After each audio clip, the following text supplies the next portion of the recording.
तो स्वागत है आपका पाठशाला में। आज हम देख रहे हैं एनर्जी लेवल क्लासिफिकेशन। तो इसी के बेस में हमने कंडक्टर, सेमीकंडक्टर और आपका इंसुलेटर को क्लासीफाई किया है। डन है क्या? तो एक एक करके शुरू करते हैं। तो जैसे मैंने आपको लास्ट वीडियो में बताया था कि यहाँ पे दो ग्रुप होते हैं। एक ग्रुप क्या होते हैं, अपने घर में भी रहता है, पड़ोसी के घर में भी घूमते रहता है। तो मतलब दोनों घर में पूछोगे मतलब 2-2 मिनट में, बहुत ही शॉर्ट टाइम में घूम रहे हैं। अगर अपने घर में पूछोगे तो क्या बोलेगा, तो अब मेरे घर में ही है। और दोस्त के घर में भी 2-2 मिनट में घूम रहा है कंटिन्यूअस, बहुत ही कम टाइम में, तो दोस्त बोलेगा नहीं ये तो मेरे घर में भी है। ये मैंने आपको लास्ट वीडियो में बताया था। डन है क्या? तो वो वाला वीडियो आपने देख लिया है, तो उसी के बेस में यहाँ पे हम डिफाइन करेंगे। डन है। तो फर्स्ट हमारे पास आता है इंसुलेटर। तो इंसुलेटर, तो यहाँ मैं इसके बैंड डायग्राम को बना देता हूँ। तो यहाँ नीचे है हमारे पास क्या, वैलेंस बैंड, कितने 4n number of valence band, और ऊपर में क्या है हमारे पास, ये हो गया कंडक्शन बैंड, इसमें भी कितने 4n नंबर्स हैं।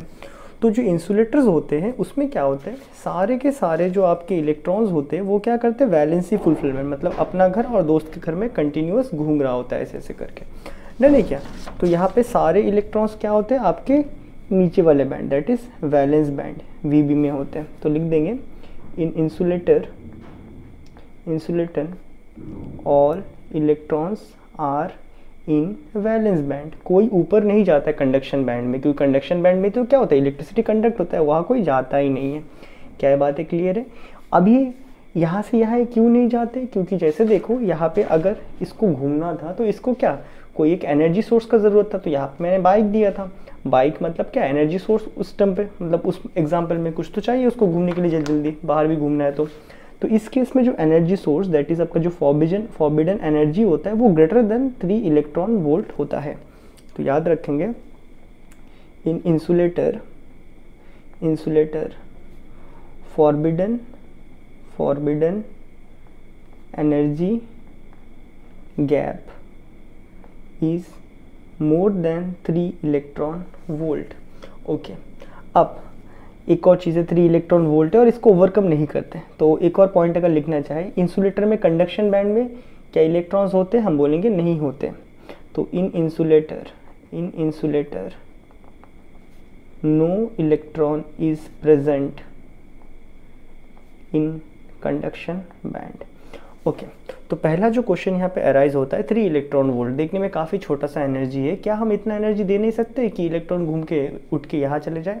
तो फर्स्ट ऑफ ऑल अगर आप याद रखो जब हम एनर्जी देते हैं ना, यहाँ पे एनर्जी देते हैं, तो एनर्जी अगर देते हैं, सपोज मैंने एनर्जी दे दिया, मान लो 2 जूल दे दिया। अब ये सारा इलेक्ट्रॉन थोड़ा करके लेगा, इस तरह मिलियंस ऑफ इलेक्ट्रॉन रहेगा।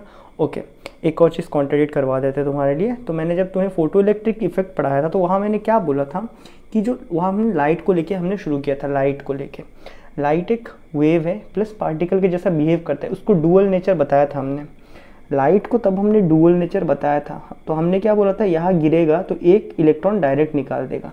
ओके, कोई दिक्कत नहीं, क्योंकि यहाँ पे लाइट ऐसे पार्टिकल के जैसा बिहेव कर रहा है, एक पार्टिकल आ रहा है, एक पार्टिकल निकाल रहा है। लेकिन हम ये भूल भी तो नहीं सकते कि बाकी जो इलेक्ट्रोमैग्नेटिक वेव है, यहाँ वो एक वेव तो है। वेव क्या करता है, एनर्जी को डिस्ट्रीब्यूट करता है, ये बात भी सच है। लेकिन लाइट के केस में क्या था, लाइट यहाँ पे एनर्जी डिस्ट्रीब्यूट कर रहा था, वेल एंड गुड, जो हमने इंटरफेरेंस वगैरह में देखा, सच है। लेकिन जब कोई पार्टिकल से यहाँ हिट करता है फोटो इलेक्ट्रिक इफेक्ट में, तब ऐसे पार्टिकल बिहेव करता है, उसको हमने एक नया नाम फोटोन डाला था। अभी ये वाला पार्ट हमने कंप्लीट कर लिया, ठीक है। इसके साथ कंफ्यूज नहीं होना, क्योंकि light as a particle behave करता है, कब, जब वो इंटरफेस में टकराता है तब। ये बात छोड़ो अभी यहाँ पे जो सिंपल जो हमारे पास जो एनर्जी है वो हम हीट के फॉर्म में देते हैं। हीट एक वेव है, वेव क्या करता है, फैलता है, तो एनर्जी को फैला देगा। तो मिलियंस ऑफ इलेक्ट्रॉन्स होते हैं एक लैटिस के अंदर, मिलियंस ऑफ इलेक्ट्रॉन्स हैं। तो मिलियंस ऑफ इलेक्ट्रॉन्स को तुम कितना ही हीट दोगे, जितना भी हीट दोगे, तो मिलियंस में क्या, वो बहुत ही छोटा ना के बराबर मिलता है, तो कभी इतना एनर्जी रीच ही नहीं होता है। तो यहाँ पे लिख देंगे note, it is difficult to provide 3 electron volt to individual atom by heat source, because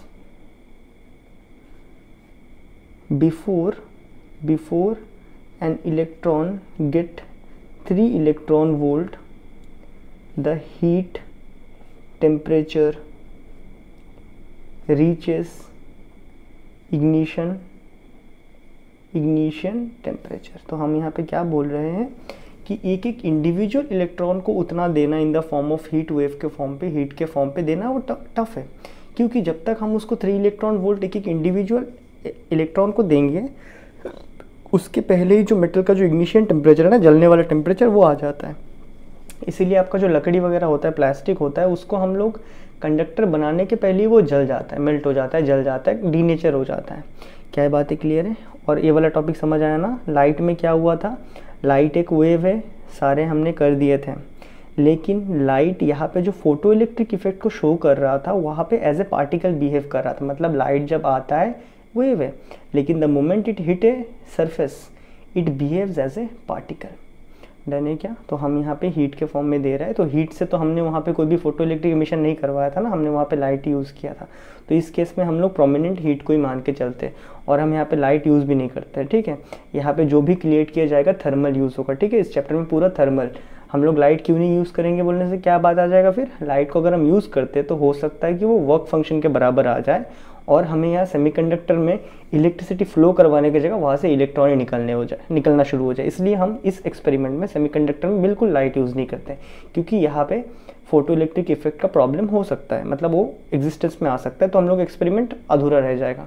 तो यहाँ पे हम जो भी करते हैं सब हीट को लेके करते हैं, मतलब थर्मल। ठीक है, तो यहाँ पे जो भी रहेगा थर्मल इलेक्ट्रॉन बोलेंगे हम, फिर थर्मली जनरेटेड होल बोलेंगे, नहीं क्या? तो ये होगी इंसुलेटर का मोटा मोटा मुद्दा। 3 electron volt in the form of heat. 3 electron volt देना बहुत मुश्किल है, क्योंकि जब तक हम एक एक इलेक्ट्रॉन को 3 इलेक्ट्रॉन वोल्ट देंगे तब तक उसका इग्निशन टेम्परेचर आ जाता है और जो भी चीज़ है वो जल जाता है। यानी क्या?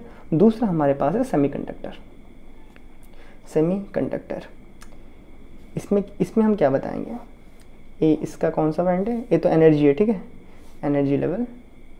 ये हो गया इसका 4n वैलेंस बैंड, और ये आ गया इसका 4n कंडक्शन बैंड। डन है क्या? तो इस केस में यहाँ पे जो एनर्जी का गैप होता है, फॉरबिडन एनर्जी गैप, वो लेस देन 3 इलेक्ट्रॉन वोल्ट होता है। तो लिख देंगे।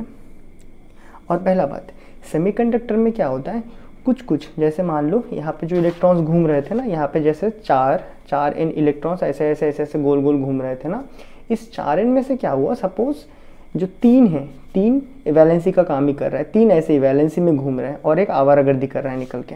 तो 3 कहाँ है, यहाँ पे वैलेंसी में घूम रहा है। ये 3 क्या कर रहा है, वैलेंसी में घूम रहा है, और इसमें से जो एक था वो आवारागर्दी कर रहा है। आवारागर्दी कर रहा है मतलब कहाँ है, कंडक्शन बैंड में है। पल्ले पड़ा गया ना? तो यहाँ मैंने कितने, 1 2 3 4 इलेक्ट्रॉन ही बनाए। ये वाला यहाँ पे एक गोल सा बना के रखा है। गोल सा का मतलब क्या, यहाँ पे वो इलेक्ट्रॉन था पहले वो वैलेंसी का काम कर रहा था, घर जा रहा था, घूम रहा था, अभी वो आवारागर्दी कर रहा है कंडक्शन बैंड पे, मतलब गोल लैटिस के अंदर घूम रहा है। डन है क्या? तो यहाँ लिख देंगे इन सेमीकंडक्टर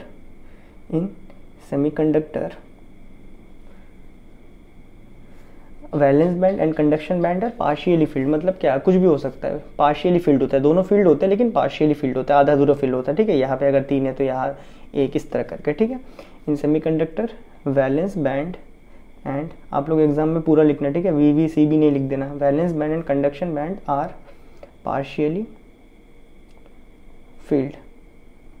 डन है क्या? और यहाँ पे अगर लिखेंगे फॉरबिडन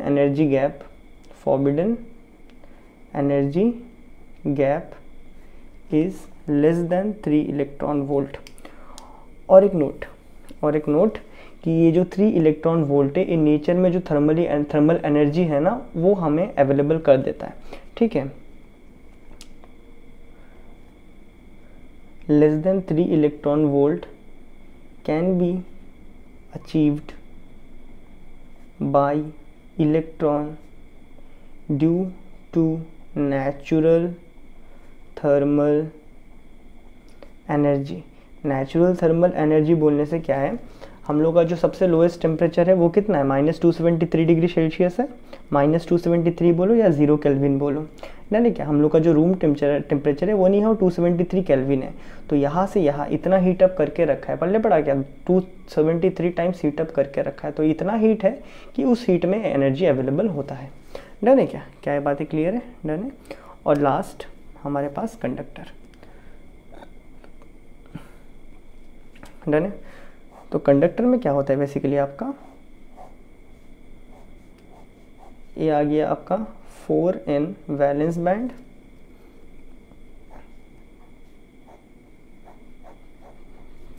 ये आ गया आपका 4n कंडक्शन बैंड। ये ओवरलैप होता है, इसको मैं समझाता हूँ तुम्हें। In conductor valence band and conduction band are overlapped. दूसरा, forbidden energy gap is less than zero. मतलब क्या है, एनर्जी गैप है ही नहीं, इसमें एनर्जी का ज़रूरत ही नहीं है। ओके, सो अब समझो कंडक्टर में होता क्या है पता है। कंडक्टर में सिंपल सा ये बात है कि यहाँ पे उसको बाई क्विक नहीं चाहिए। जो इलेक्ट्रॉन है वो ऐसे घूम रहा है, ठीक है, कंडक्शन बैंड का काम कर रहा है। अब इलेक्ट्रॉन को मूड हुआ, ऐसे ही घूम लिया, बाहर भी घूम लिया, ठीक है, पल्ले पड़ा। तो यहाँ पे जो इलेक्ट्रॉन घूम रहा है उसको मूड हुआ, इसमें घूम रहा है, अभी मूड नहीं हुआ, फिर निकल के ऐसे ऐसे घूम रहा है, फिर आके दिल किया तो ऐसे ऐसे घूम रहा है, ठीक है। दैट इज़ क्या बोलते हैं, क्लाउड ऑफ इलेक्ट्रॉन, मेटल्स के केस में खास करके। तो यहाँ पे कुछ एनर्जी का ज़रूरत नहीं है, वो अपना इस तरह वैलेंस बैंड भी कर लेता है, मूड होता है तो बाहर भी घूम के आ जाता है। डन है क्या। तो ये है बेसिकली आपका कंडक्टर का फंडा। डन है। तो ये है आपका एनर्जी लेवल के हिसाब से क्लासिफिकेशन। मोटा मोटा याद रखोगे, इंसुलेटर में 3 ग्रेटर देन 3 इलेक्ट्रॉन वोल्ट, और यहाँ पे नोट भी ले लेते हैं हम, note in semiconductor to provide energy we use thermal source of energy. Thermal source of energy को यूज़ करते हैं, because if light energy is used, अगर लाइट एनर्जी यूज़ किया जाए, then photo electric effect, PEE, photo electric effect can happen. ठीक है, तो photo electric effect हो सकता है। तो फिर यहाँ पे कंडक्टिविटी के चक्कर में पता चला इलेक्ट्रॉन निकल के बाहर भाग रहा है, डन है क्या। तो इसलिए हम यहाँ पे थर्मल एनर्जी को ही खाली यूज़ करते हैं सेमीकंडक्टर के केस में, डन है क्या। क्या बात है हमें क्लियर है। चलो, तो इसके बाद हम लोग पढ़ेंगे semiconductor, that is intrinsic semiconductor, और वहाँ पे हम और थोड़ी बहुत चीज़ें बात करेंगे, डन है क्या। तो तब तक के लिए गुड बाय।